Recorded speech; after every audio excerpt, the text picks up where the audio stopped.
né? Então, a gente estava falando dessa coisa da gente sofrer sozinho, sofrer calado, sofrer em silêncio, né? E há uns anos atrás, aconteceu um negócio muito parecido comigo, Tota. Eu fui fazer uma ultrassonografia de abdômen, que eu tava... Não lembro o que era. Era alguma coisa que eu tive que fazer uma ultrassonografia de abdômen. E aí, por acaso, o cara que é nosso amigo, ele passou o ultrassom em cima do meu fígado. E ele viu que o meu fígado é inteiro pintado. Tinha, assim, sei lá, 8 pontos, assim, no fígado. Que ele olhou, daí ele bateu Ai, gente, esqueci como é o nome lá. Gente, que vê quando se tem sangue ou se não tem no negócio. O Doppler. Ele fez o Doppler, todos os pontos ativésimos, assim, entendeu? Uhum. Aí, assim, o cara ficou branco, disfarçou, falou assim, então, olha só, você tem algumas coisas aqui que a gente precisa olhar. Meu, foi o que bastou para eu achar que eu já estava com o fígado tomado, né? Que eu já estava com o negócio, tinha 8 pontos que ele tinha contado, parecia um céu, né? Porque é cheio de coisa no ultrassom, e aí ele ia me mostrando, e aí eu tive que fazer uma ressonância. Aí eu fui fazer a ressonância. Mas foi horrível, porque foram 3 dias assim que você fica numa perspectiva assim, meu Deus, eu lembro que as crianças eram muito novas, eu falei, Jesus, o que eu vou fazer? Porque a cabeça vai dando volta, né? Ela vai dando looping, assim, o negócio vai indo. Até que eu fiz finalmente, graças a Deus, e aí essa coisa do sofrimento que a Tota colocou esses dias até no Instagram, né? Que você em um dia atravessou 2 fronteiras sem nenhum problema, né? Uhum. Então você vê, eu fiquei 2 dias sofrendo, porque eu não conseguia até eu chegar e fazer a tomografia para ver que eu tenho um monte de hemangioma hepático. Uhum. Então, assim, o meu fígado ele é cheio de hemangiomas. Só que nesses 2 dias antes eu não sabia que era hemangioma e para mim eu estava na beira da cova ali, né? E como que são essas coisas, assim, né?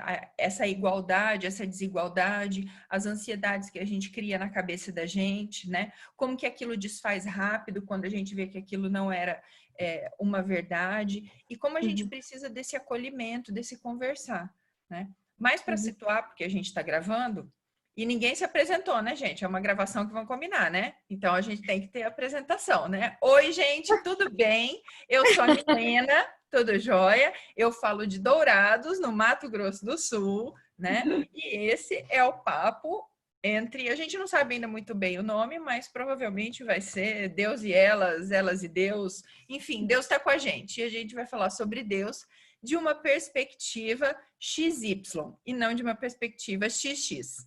Né? Ó, tá vendo? É o contrário, menina. XY é os meninos. Olha como, é isso aí. Como a questão masculina está tão entronizada. Tá vendo? Pronto, aí. De uma perspectiva XX. Isso aí. Isso, então a gente vai ter que se apresentar daí. O que mais? Quem se apresenta? Vai lá, Cibele, Tota Maria. Tota Maria, Cibele Maria. Tota Maria. Cibele Maria, Tota Maria e Milena Maria. Eu sou Cibele, sou de Dourados também, né? Falei, eles vão ter que pôr um mapinha aqui, né? Porque quem que vai saber onde é Dourados? Mentira, nós já estamos conhecidos internacionalmente. Eu sei, tá ótimo, então. De Dourados, e a gente vai, então, aprender a conversar e falar das angústias, dos desafios, da relação com Deus a partir dos nossos dilemas, enquanto aí 3 meninas, né? Com a história de uma vida na religião, né? Dessa relação com Deus e como a gente tem significado isso, como a gente tem lidado com isso. Bora conversar, né?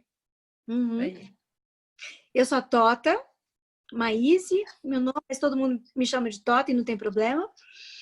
E eu sou uma campograndense de coração, sou mato-grossense de coração. Fui criada em Campo Grande, Mato Grosso do Sul, que fica, sei lá, 200 quilômetros, 200 e poucos quilômetros de Dourados. E conheço as meninas desde muito tempo. No momento eu estou morando em Zurique, na Suíça, e acho super legal a gente poder ter essa conversa também. Acho bem legal mesmo, porque me faz muita falta. Sobre Deus e o mundo, a conversa. Exatamente. Das angústias de Deus com o mundo com a gente, né? porque eu acho que... E a gente com o mundo. Principalmente, né? E diariamente, não sei vocês, Cara, mas... porque eu estava pensando aqui, você sabe, angústia e dilema é um negócio que não falta. Se tem uma coisa que não faz falta, é angústia e dilema, né? Uhum. Tem pra caramba, todo dia, numa menor, uma maior escala, mas tem todo dia você tem um dilema, pequeno, grande, mas você tem. E uma pequena ou grande angústia. Né? Não sei se angústia a gente pode quantificar assim, mas eu acho que angústia é um negócio que cada um tem a sua, além de tudo. Uhum. Né? As suas. E eu fiquei pensando numa coisa, porque a ideia de dilema, né? O que é dilema? Né? Eu li uma vez um livro que fala como escolher entre o certo e o certo. Que ele fala que a gente só para escolher entre o certo e o errado se a gente for moralmente muito duvidoso, né? Assim, porque se tá alguma coisa do certo e errado, você não para refletir, o que eu vou fazer? Tá dado que o errado você não vai fazer, né? Que o desafio da vida é escolher entre o certo e o certo.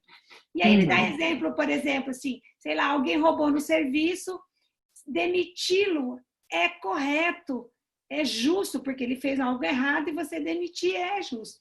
Mas você também dá uma segunda chance, é certo, porque a compaixão também é um princípio ético. Então, o seu desafio é demito por justa causa ou eu dou uma chance, enfim. E ele diz que isso não é algo que a gente faz de um dia para o outro, é como se fosse para ficar em forma. Eu não consigo acordar hoje e já correr 10 quilômetros. Então, eu tenho que ir praticando e refletindo sobre os dilemas diariamente para eu, a cada dia mais, sendo mais potente, digamos, eticamente, né, como se fosse um músculo, para tomar a melhor decisão, para fazer a melhor escolha desse desafio que a vida vai pondo, né? E eu acho que essa é a angústia que você fala, Tó. Essa que permeia esses dilemas diários. Porque na vida, o dia todo, tem coisas certas e certas para se fazer. Você está corrigindo o seu filho, às vezes você precisa ter menos tolerância, precisa dar mais limite, outra hora... E aí, você precisa o tempo todo fazer esse ajuste, né?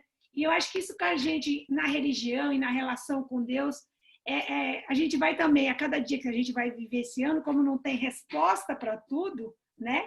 Mas você tem princípios que orientam a tua vida enquanto, né, é uma pessoa cristã, mas você não tem isso. Então, acho que o dilema está muito presente nessa perspectiva. E, lógico, para mim, traz muita angústia mesmo. É a questão que eu acho também, que é o seguinte...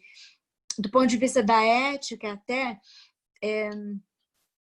será que existe também um princípio que é assim, você escolhe o errado, sabendo que você está escolhendo o errado e não tentando fazer de conta que o errado é certo, mas sabendo que você está fazendo o que está errado.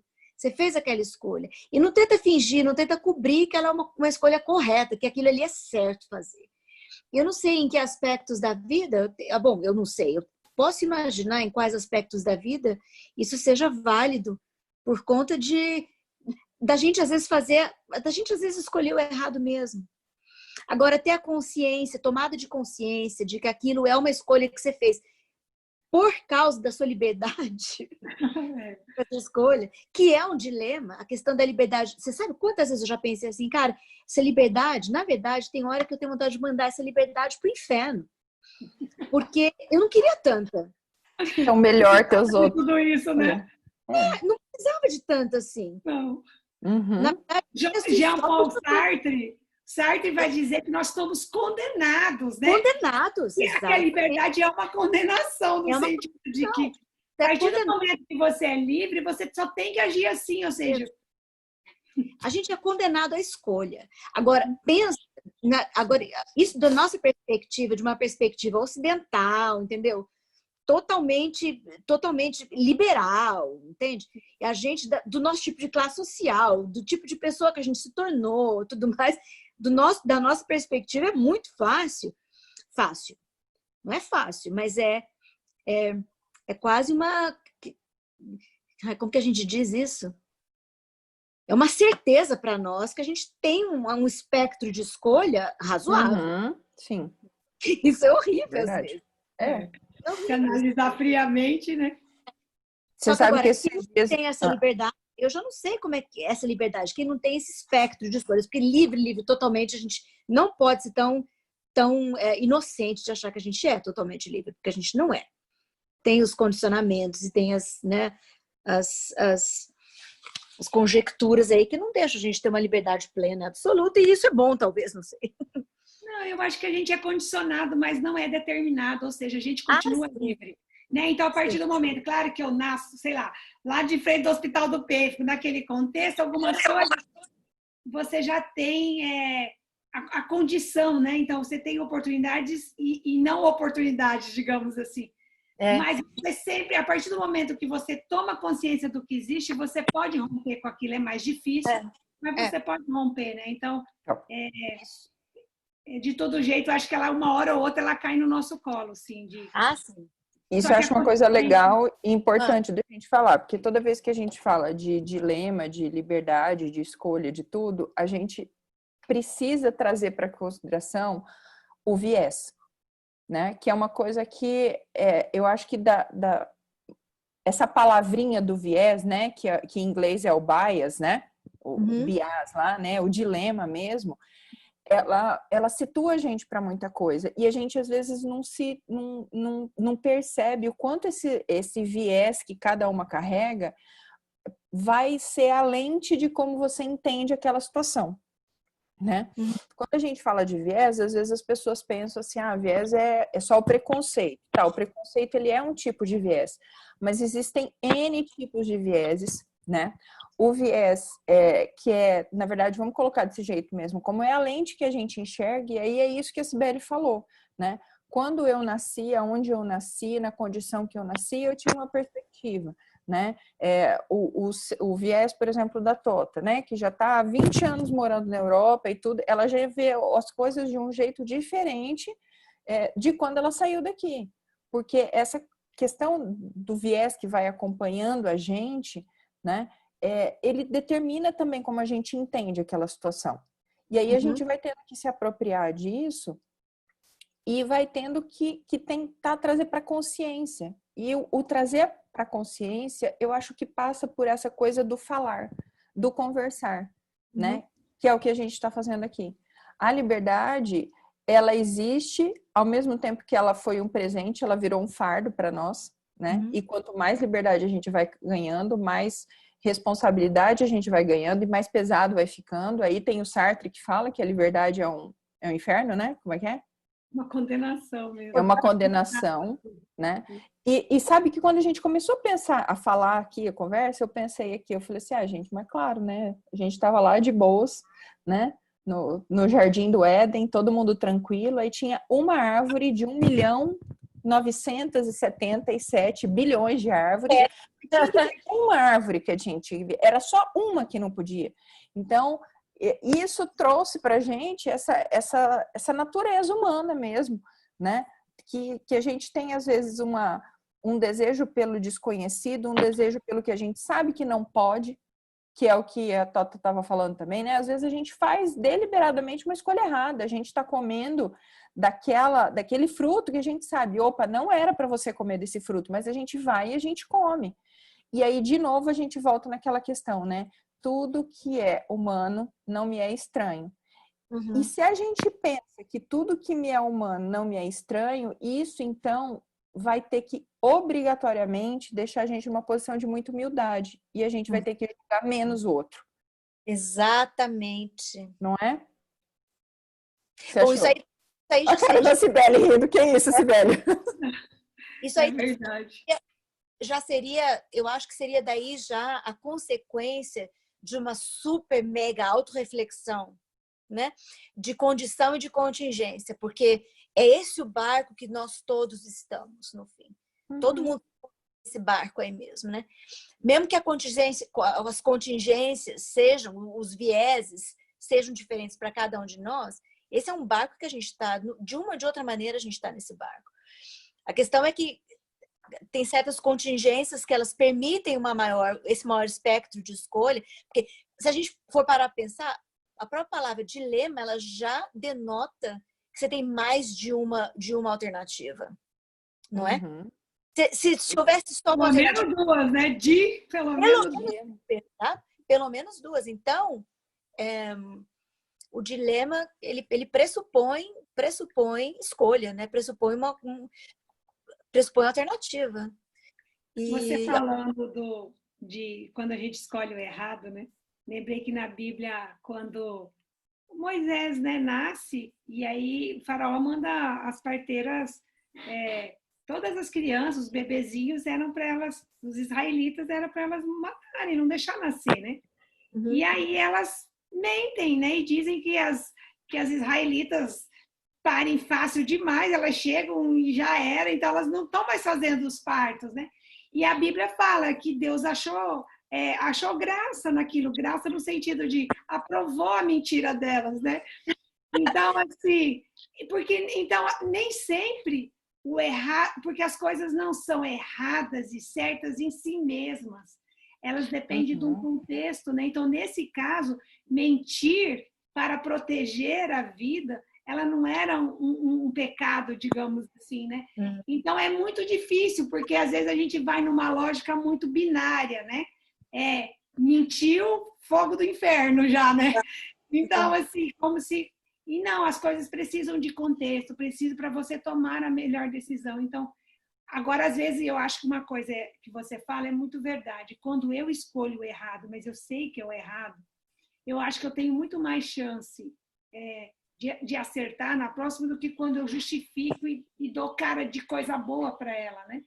Então, eu acho que isso é uma coisa também para se pensar. Mesmo quando a gente escolhe, eu acho que aí não é uma boa escolha escolher deliberadamente errar, mas saber que você está fazendo o que é errado te dá mais chance, no meu entender, de um retorno do que quando você começa a justificar, não, isso é por causa disso, e parecer algo com cara que ela não é, né? Então, eu acho que é uma coisa mesmo para ir lendo nesse cenário, né?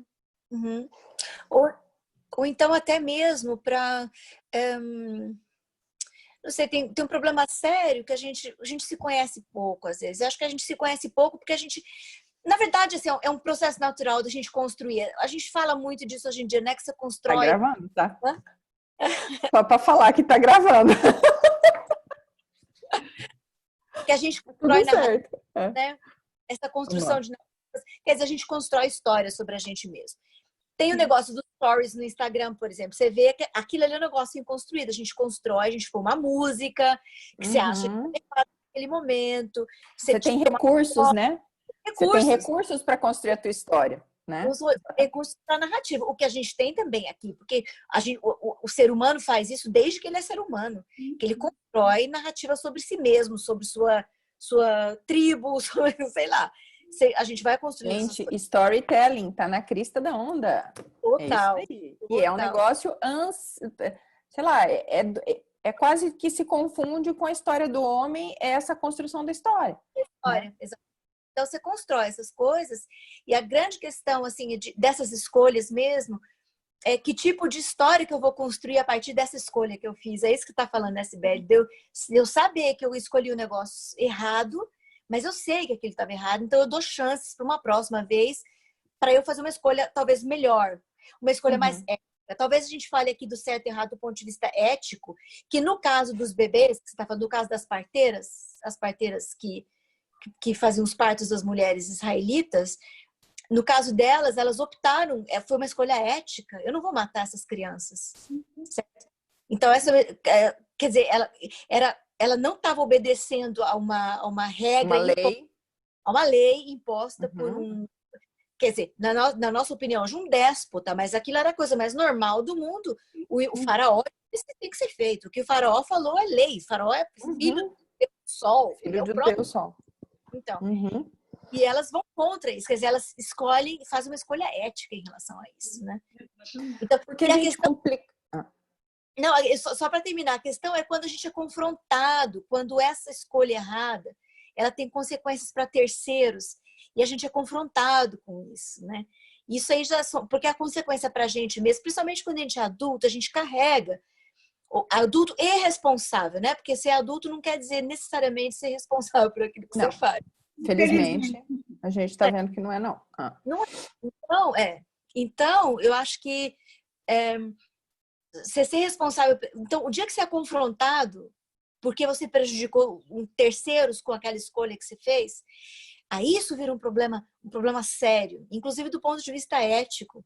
porque você envolveu outras pessoas nisso. E aí, como que você vai arranjar? E aí, Então, daí... depois da história que você conta a respeito de você mesmo e das coisas que você fez, das coisas que você pensou, das coisas que você falou. A gente fala, às vezes, uma palavra sobre alguém, conta uma fofoca sobre alguém, entende? Aquilo saiu tão naturalmente da nossa boca, para dizer. Mas, e tudo bem, ficou por ali, morreu ali. Mas vai que aquilo tem consequências ruins para a pessoa de quem você falou, ou contra a sua própria pessoa, dizer, não, puxa vida, isso é uma fofoqueira. Gente, só nisso daqui dá um universo, né? Porque assim, olha só. Algumas pessoas vão falar que a gente está relativizando o que é certo e o que é errado. Não é bem assim, né? Dá para usar de qualquer jeito, é o que a Tó estava falando, assim, né? A vida, na verdade, ela é um stories que a gente vai colocando as coisas para construir aquilo, a gente vai usando esses recortes. Agora, o que eu acho que fica muito legal quando a gente parte dessa coisa de ética, assim, é que a lógica de Deus, ela é muito simples. E a gente tende a, nas relativizações, fazer o negócio ficar gigantesco e complicado. E me parece que a lógica de Deus, ela é primeiro as pessoas, depois o resto. Sempre. Desde sempre, desde o começo, desde lá quando foi a queda, desde lá do Éden. Então, assim, primeiro pessoas, depois coisas, depois regras, depois preceitos, depois o que for. Primeiro a vida, depois o resto. Então, eu acho que isso ajuda a gente a ter um norte. Porque... Legal isso, a hora que você fala assim, porque eu me lembro do verso assim, eu fiz o sábado por causa do homem, não o homem, né? Por causa do sábado, né? Então, e parece que é só uma alteração de ordem, não muda completamente as coisas, né? Porque é o humano em primeiro lugar, e aí do amor, do que é melhor para o humano, né? E aí, mas eu acho que sempre é um exercício mesmo no sentido. Eu sempre tenho que estar refletindo e tentando fazer certo, senão eu perco a boa forma ética, né? Quanto mais eu acho que estar perto de Deus num relacionamento nos garante essa boa forma ética, porque se você vai distanciando, chega uma hora você nem vê que você falou mal, né? Igual você falou, você faz uma fofoca e você acha natural. Quando você está sempre olhando para aquilo e revisando o que você anda fazendo, o que você acha que é bacana ou não, quando você faz isso, ela, nossa, aí você já pede desculpa, você já toma medidas para isso ficar Providência. Providência. Do que quando aquilo entra como um hábito e você não vai percebendo porque você não está praticando uma boa forma, digamos, né? Um exercício diário de reflexão do que você está fazendo, das escolhas que você está fazendo. E aí, nesse lugar, você nem consegue escolher deliberadamente certo ou errado, ou certo e o certo. Você, muitas vezes, vai sendo guiado por tradição, né? E não reflexão, né? Também sai daquele ponto de do ponto de vista também pessoal, sempre sai desse ponto de vista pessoal, assim, se fosse comigo, se eu fosse a vítima dessa fofoca, por exemplo, certo? Se eu fosse dessa maledicência, né? Como eu me sentiria? Também tem isso, a gente tem que, no fim das contas, eu não acho nem isso egoísta, mas isso é uma questão de perspectiva, eu só tenho a minha. Eu não sei, sabe? Eu lembro da enfermagem. Uma vez era assim, para a gente cuidar do paciente como a gente gostaria de ser cuidado, né? E um dia eu perguntei, falei, mas e se ele quiser ser cuidado de outra forma, né? Porque assim, não necessariamente o que me faz bem para o outro, né? E aí eu falo para o viés, gente, isso é viés. Eu falo para os meus alunos. O viés é essa lente, assim, né? E é isso que é legal, porque daí a empatia ela muda o viés. Porque você vai trabalhar de outra forma. Primeiro eu vou ver com essa pessoa o que ela considera um bom cuidado de enfermagem, ou seja, que hora que ela quer o banho. Porque eu banho cedo, mas se fosse meu marido, você já ia ter um problema, que ele não gosta de banho de manhã, né? Então, a hora que eu vou fazer o banho, eu preciso saber desse paciente o quanto aquilo faz sentido para ele, o quanto aquilo, né? Então, assim, e aí eu sempre digo, cuide do outro como ele gostaria de ser cuidado. Eu não A questão é, você não acha também que você está partindo do princípio de que você sabe como você gostaria de ser cuidado, mas você não generaliza isso para todo mundo. É super individual. Você tem tanto respeito a essa individualidade que você considera, né, que o outro pode ser que queira ser cuidado, queira ser perguntado. Queira eu ia falar que daí essa minha coisa fonoaudiológica ia falar, gente, hoje de manhã eu tava falando com o Sérgio, que é meu marido, tá? Como essa questão do falar muda tudo, gente, né? E aí ele, inclusive, falou assim, não é à toa que lá em João começa, né? Que no princípio era o verbo, e o verbo se encarnou. E eu tenho visto, assim, como essa coisa da comunicação, de verdade, gente, eu acho que, assim, se a gente achasse uma fórmula, uma coisa para todo mundo ter uma comunicação assertiva e efetiva, o negócio, sabe, fluía. Aí ia ser aquela coisa dos rios de águas claras e o negócio ia ser bom e ia dar tudo certo. Porque é isso que a Sibeli está falando, né? É isso que a Tota falou, a gente parte do nosso princípio, mas a gente considera tanto o outro a ponto de perguntar para o outro, como você quer que isso aconteça? E muitas vezes as pessoas confundem, né? Como elas falam assim, não, eu tô partindo do princípio que eu gostaria, tá? Mas a gente tem que saber que a nossa lente, ela é individual, entende? Né? O meu astigmatismo é diferente do de vocês, né? O meu grau de problema na vista é diferente do problema na vista do outro. E lembrando, né, que é bem tipo Saramago, né? Então, assim, somos todos cegos, né? Todos estamos né?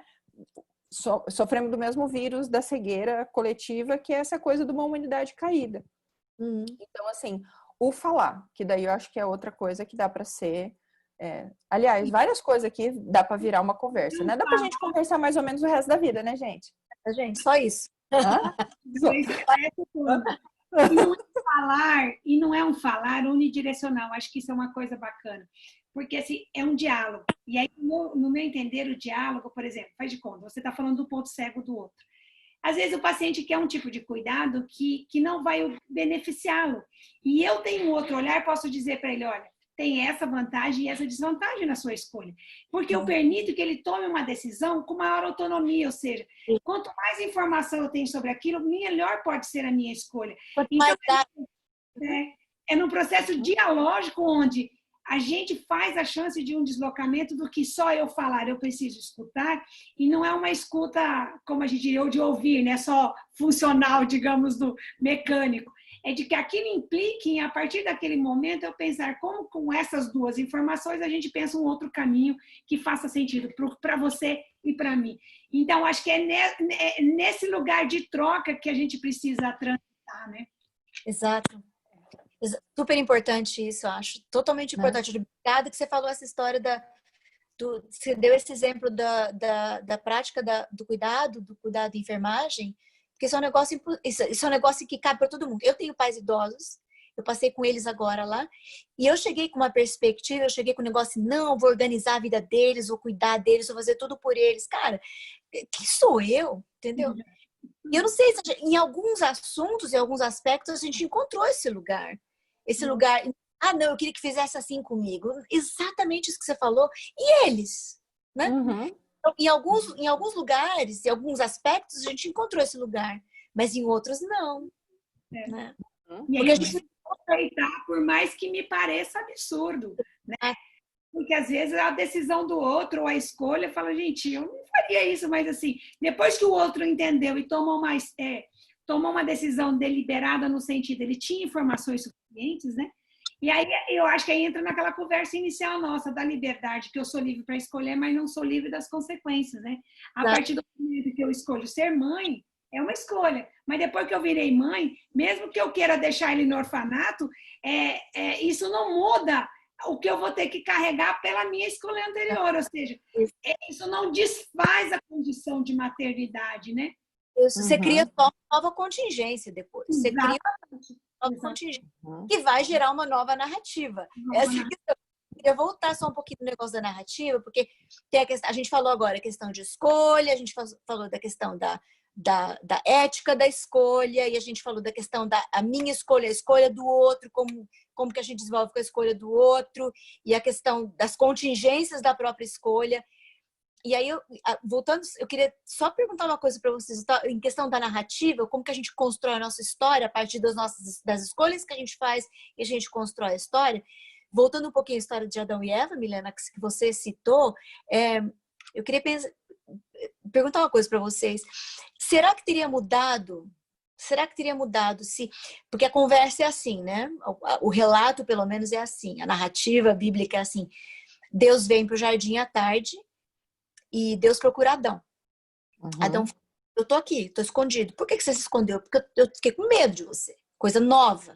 É uma nova consciência, né? Que aparece ali. Aham, tá com medo? Mas por quê? Porque eu tava nu. Porque eu tô nu. E por que você tá nu? Então tem toda uma conversa. E aí ele diz, porque a mulher que você me deu do fruto para comer.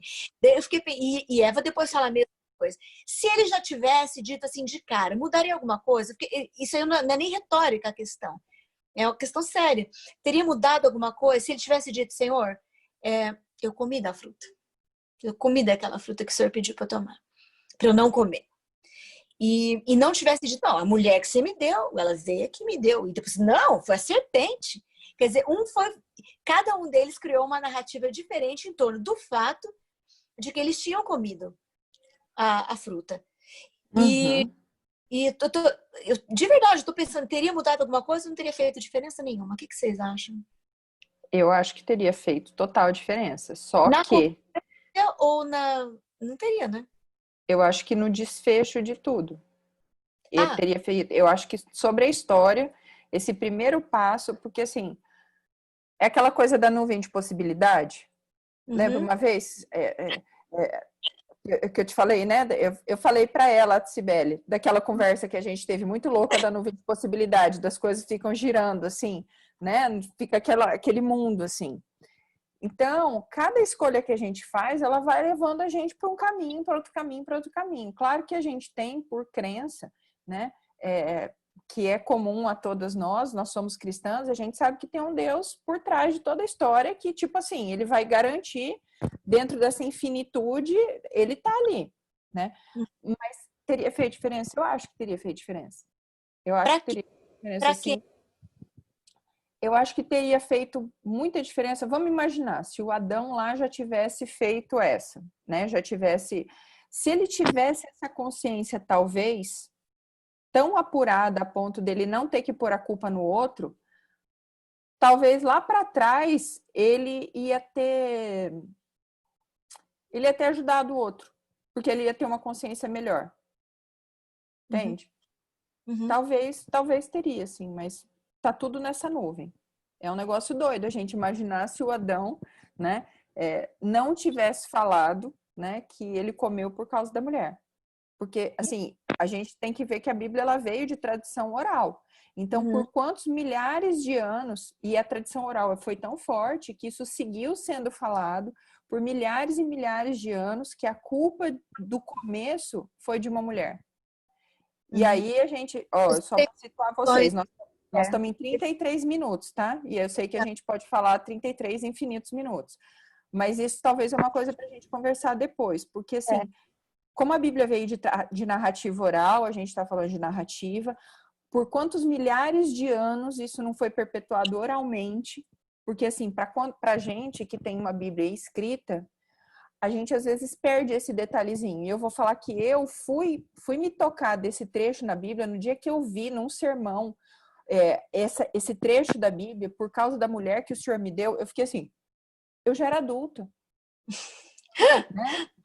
Eu já era adulta. Eu lembro do dia que eu ouvia pela primeira vez que o Adão pôs a culpa na mulher. Eu falei, como assim? Que filho da mãe? Né? Ele comeu junto. Como assim a culpa é da mulher que o Senhor me deu? Agora eu fico pensando o que isso não provoca no desenvolvimento de uma sociedade, de uma cultura e de tudo isso vir sendo narrativa, né, sendo oralmente transferido. Essa já é uma questão. Só essa questão já cria assim um caminho assim, que vai para um outro lugar. Por isso eu acho que se ele tivesse assumido a tocha dele, o negócio já tinha. E a Eva, por sua vez, não teve boca.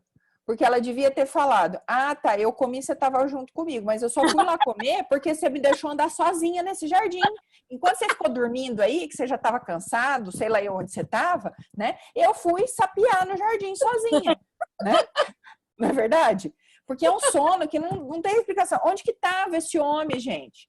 Né? Aonde que ele estava para a mulher ter comido, ter tido todo o tempo de conversar com a serpente, ter rolado aquele papo íntimo a ponto da serpente, né, conseguir dissuadir ela. E cadê o cara? Ele apareceu, ele comeu e ele ainda falou que a culpa foi da outra. Não, peraí, calma. Né? Eu não sei, eu não sei pormenores, inclusive de tradução, essas coisas, mas deve ter também uma explicação a respeito disso, eu não sei. Deve ter, porque sempre tem uma explicação. Sempre tem uma explicação. Sempre tem uma explicação. Geralmente tem a ver com a tradução, mas eu não sei. Agora, eu fiquei pensando, se a narrativa fosse diferente, teria feito... Eu não sei se teria feito algum efeito... me pergunto se teria feito teria tido algum efeito na consequência depois. Acho que não, porque estava bem claro, né? Uma salvação, não. Mas eu acho que mudaria toda a história nessa ideia do que a Mita está falando. Mas eu fico pensando uma coisa também. Vou fazer um exemplo pouco acadêmico. Quando você assiste no Faustão, a atriz vai no Faustão, eles falam, olha, ela era, desde criança já fazia teatro, e aí mostra ela na escola fazendo teatro, toda a trajetória para se tornar atriz. Mas quando eu olho a minha história, eu fiz um monte de teatro e não virei ninguém nesse campo, né? Ou seja, quando eu vou contar a minha história, eu conto de que eu dava aula para as bonecas. Eu não conto do meu teatro na escola, mas eu fiz teatro na escola. Então, é sempre um recorte. Então, eu fico pensando também o quanto uma coisa é antes ou depois. Entende o que eu quero dizer? Às vezes a história chega assim, depois que está grande, digamos, que eu já estou atriz, né? Ou seja, depois que o mundo já estava um caos, aí conta a história e a mulher, até para justificar a condição que eu submeto essa mulher nessa sociedade. Porque é por ela que está tudo desandado. Então, eu tenho muita dúvida, porque eu nunca sei quem vem primeiro. Se vem essa trajetória depois, porque para mim a narrativa é sempre um recorte que eu conto a partir do meu ponto de vista hoje. Que eu não consigo contar meus 40 e poucos anos, que eu não vou contar detalhes, atrás. Então, eu sempre faço uma linha a partir de eu mãe, ou eu professora, ou eu amiga, aí eu conto do meu, entende? Então é sempre um recorte, então, mas é sempre dessa perspectiva de hoje. Então eu não sei o quanto a Eva, essa situação leva uma sociedade, digamos, mais machista, ou com culpabilidade dessa mulher, ou se é um jeito de justificar completamente a nossa condição nessa sociedade, né? Porque você instrumentaliza, enquanto sociedade, mais tarde seria outra opção, que seria você instrumentaliza, enquanto sociedade, sei lá, a questão da desigualdade de gênero. Você fica para trás, né? Você fala, é assim, porque assim, mas você olha para trás. Uma coisa que não tivesse a implicação desigual, mas você justifica com ela. Ok. Eu acho que isso acontece muito. Linear. Gente, quando a gente conta a narrativa, ela tende a ser linear nas coisas, mas não é. O próprio pensamento não é linear, né? Mas você vê, por exemplo, no próprio Velho Testamento, quando você olha o Deus do Velho Testamento e o Deus do Novo, eles parecem que nunca se encontraram na Terra. Parece que não tem nada, filho de uma mãe ou de uma outra. É o mesmo que mandou amar, mandou matar até as criancinhas, os bezerros, o que as crianças tinham a ver com isso, né? Então, e eu fico pensando o quanto que tem coisas dessa história contada, e aí mesmo que, aí eu não estou questionando a inspiração divina, que eu acredito plenamente nisso, mas assim, que tem muito da construção que reflete uma cultura e uma sociedade, ou seja, muitas vezes foi dito em nome de Deus, mas para exercer a força e o controle sobre o outro. Foi Deus que disse que é para fazer isso. Foi Deus que mandou matar, e não necessariamente foi Deus que desceu lá e falou no português, claro, ó, manda matar tudo. Mas ele pode ser usado nessa narrativa. Então, assim, eu fico pensando que, por isso, quando a gente vai fazer essa leitura, a gente precisa sempre estar olhando, e aí a própria Bíblia diz, né? Paulo diz um pouco aqui, um pouco acolá, você tem que fazer sentido. Você acaba tendo que construir a narrativa da narrativa e num contexto que vai fazer sentido. Porque se você pegar o Velho Testamento nu e cru, por exemplo, você não consegue entender um monte de coisa que Jesus fala no Novo Testamento, porque eles são contraditórios, aparentemente. Então, quem consegue contar uma história coerente é que construiu uma nova narrativa, né? Agora, para você ver como a gente constrói, então, porque a gente sempre está construindo uma narrativa da narrativa, se for pensar assim. Porque a gente não... Primeiro, cada um de nós lê o mesmo livro de um jeito diferente, cada um de nós vai ler o mesmo livro em momentos de vida diferentes, vai ler diferentemente também, né? Então, assim, não só o livro, mas o livro do ponto de vista simbólico. O livro da vida, digamos. Sim. Da vida. Uhum. Esses dias eu estava assistindo um filme, eu acho ela contando, estava defendendo uma tese de literatura, e aí defendendo o que era um narrador não confiável. E ela chega e fala, eu descobri quem é o narrador não confiável, a vida. E aí ela vai contando que a vida é um narrador não confiável, porque a partir de um momento, quando você reolha, o que teve um sentido agora, a própria memória, se você lembrar daqui 6 anos, você, a partir da emoção que você tem lá, ela guarda essa memória de um outro jeito, ou seja, as memórias como a gente imaginava, não tem nada a ver, não são. Quando eu tinha 6 anos de idade, hoje já se sabe que cada vez que o contexto muda e que eu lembro, eu implemento, digamos, novos elementos daquela memória que pode não estar lá, que não torna menos verdade ou menos válido essa memória. Né? Claro. Ela não é uma coisa como a gente, muitas vezes foi nos ensinado a acreditar, como algo estanque, como uma fotografia imutável, né? Então, acho que lidar na vida, e eu acho que é por isso vem o dilema e as angústias, né? Porque esse viver, aí vai dizer Salomão, muitas coisas da narrativa não se encaixam, não faz sentido, né? Uhum. Natália, super bonito o fechamento agora, olha, a gente começou de um lado, chegamos nele de novo, fechamos o ciclo. Exato. Para a questão da escolha. E por que às vezes a gente acha aquela coisa de complexo de Gabriela, né? Eu nasci assim, cresci assim, você sempre é assim e tal. Não é verdade isso. Não é verdade. Não é verdade de frente para trás, de trás para frente. Não tem como. Por isso, aí, Cibele, por isso psicoterapia é possível, né, Milena? Graças a Deus pela psicoterapia, gente. Por isso que, você trabalhar e lidar com trauma é possível, porque você tem como, é plástico, entende? E mesmo, estou dizendo que a ética agora, esses princípios, as coisas são plásticas, mas agora até que, peraí, a família que falou isso agora, que sempre em primeiro lugar para Deus nos parece, ou foi você, Sibeli, que sempre está a vida está sempre... A vida primeiro. Sempre a vida tem... A criação dele, né? O humano, né? Tem prioridade na frente de outras coisas. Parece que isso é um fio assim, condutor de alguma coisa. E é um fio seguro, me parece. Assim como a relação dele, ou seja, de alguém que nos ama e a intenção para com nós é sempre a melhor possível. E aí é nesse sentido que eu acho que, a partir daí, você, com essa lente, fica mais possível a gente lendo as outras coisas, né?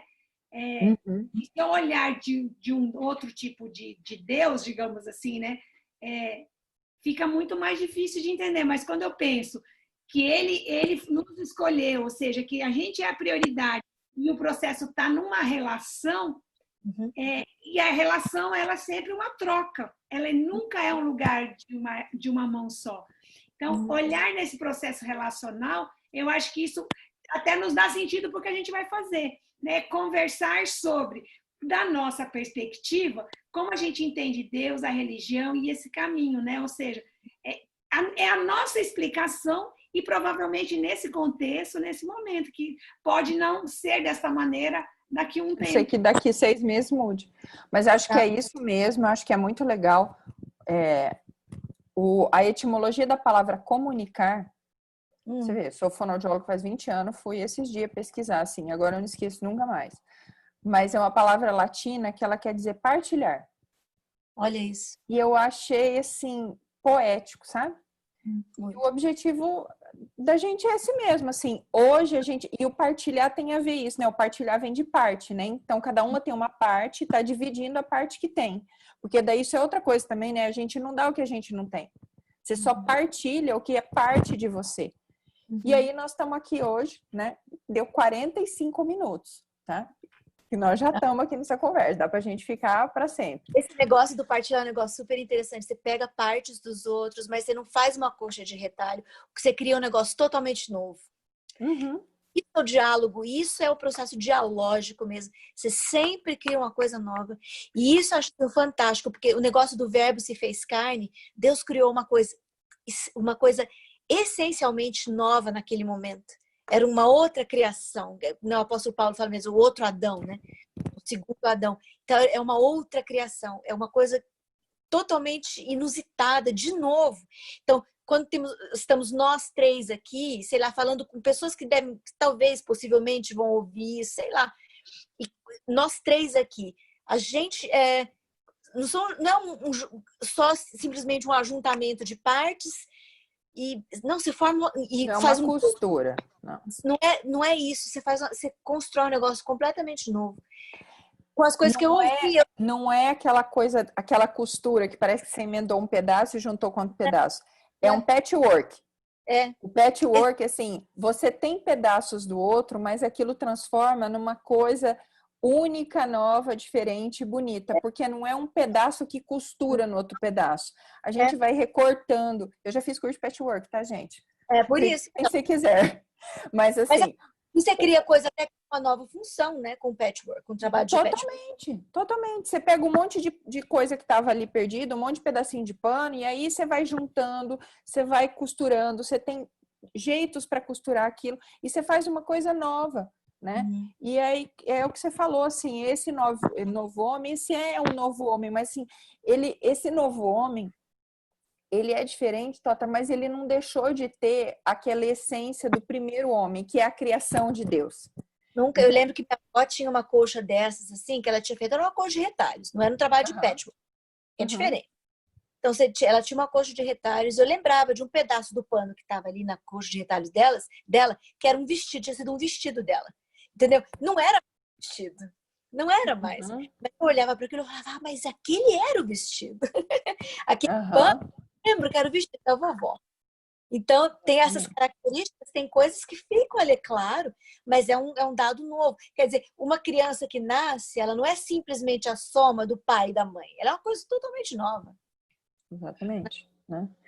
E isso a gente fala depois, gente, numa outra oportunidade. Foi muito legal. O que vocês acharam? Adoramos. Olha só. 47 minutos tá dando aqui. Quanto tá dando aí, Sibeli? Tá isso aí mesmo? mesmo? A gente podia arredondar, mentira. Eu também acho. Vamos para 48. Vamos para os 50. Tá aqui. 60, mentira. É isso aí, a gente vai indo. Depois eu acho que esse formato é super legal. A gente pode até falar sobre isso agora, mas eu acho que é super legal, assim. Você joga um troço, daí vai falando sobre ele. E aí, eu acho que quando a gente ouvir essa primeira encontro aqui, talvez a gente tire algumas coisas, né? Algumas conclusões do que a gente pode fazer mais, porque eu acho legal, assim, ter algo. Eu não sei se isso é mania, eu sou meio maníaca com algumas coisas, e às vezes fica difícil para mim. É essa mania de costurar as coisas, de querer costurar as coisas. Às vezes você costura o incosturável, entendeu? Tem umas calças assim que não tem jeito mais de você botar remendo nela, você ainda quer pôr um remendo nela. Deus, entendeu? E eu tenho essa mania, então me barra, porque eu tenho essa mania. Eu gosto assim, de costurar porque eu tenho essa necessidade de harmonia na vida. Isso é uma bosta. Desculpa, é uma troca. Isso não vai sair, tá, Sibeli? Você corta. Isso daí corta, peraí. A vida tá tão legal. Não. Isso. Eu tenho uma necessidade de harmonia, mas não tem nada a ver. Vai lá. Ok. Então, depois disso, né, gente, a gente até deu um pause, atualizou mais um monte de coisa, que daí ninguém precisa ficar escutando 2h30 de meninada conversando. Mas, assim, foi muito legal, gente. Olha, já até acabou a luz, né? Eu até acendi a luz aqui. Então, assim, olha, eu amei. Muito obrigada de estar aqui hoje. Assim, esse é um ano muito doido. Eu acho que é um ano que ele vai tirar da gente o que a gente nem sabia que a gente tinha dentro da gente, né? E eu amei estar aqui com vocês. Obrigada. Um beijo. Uma delícia mesmo. Eu acho que poder fazer essa troca no momento onde a gente está no isolamento não só dos corpos, mas também de achar saídas para esse mundo, né? Para o novo jeito de estar no mundo, fazer essa troca de uma riqueza enorme. Obrigada pela oportunidade. Para mim, só sobra dizer o seguinte: até a próxima. Beijo. Beijo. Tchau. Era isso. Parou?